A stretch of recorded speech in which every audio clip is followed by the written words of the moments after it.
Now at 5:30, two Bay Area lawmakers wanted to prohibit law enforcement from covering their faces during operations, including immigration enforcement. They introduced a bill called the No Secret Police Bill. They say to require stronger identification when it comes to officers. All right, NBC4's Hetty Chang is live in Santa Ana with what's behind all of this. Hetty. Yeah, Michael and Annabelle, we know by now that all kinds of federal agents are taking part in these immigration enforcements or raids, so there's no real uniform look, right? Some are in plain clothes, others are in full tactical gear, and yes, many are wearing face coverings or masks. This bill would make it a misdemeanor for any officer, local or federal, to wear a mask. Watch as this immigration officer pulls a face covering over his face before he runs after a worker at this Downey car wash. And here in Santa Ana, you see several masked officers come out of this unmarked car during an apparent immigration enforcement last Monday.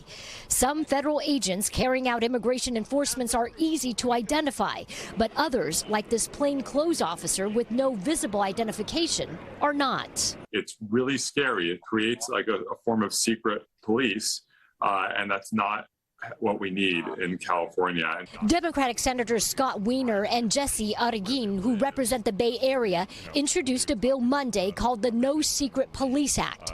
If passed, it would prohibit law enforcement from covering their faces while conducting operations, including immigration enforcements in the state. We've seen officers or agents with covering up the bulk of their face, not having any identifying information on their uniform, sometimes just having the word police without saying what the agency is. It not only creates an atmosphere of fear for members of the community and mistrust of law enforcement, but it also generates an atmosphere encouraging people to impersonate law enforcement. The bill would also require officers to be identifiable via their uniform, whether with a name or other identifier. We asked an ICE spokesperson whether officers are required to identify themselves during enforcements.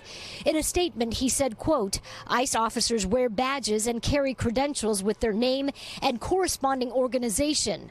ICE officers identify themselves as immigration officers at the time an individual is placed under arrest or as soon as it is practical and safe to do so.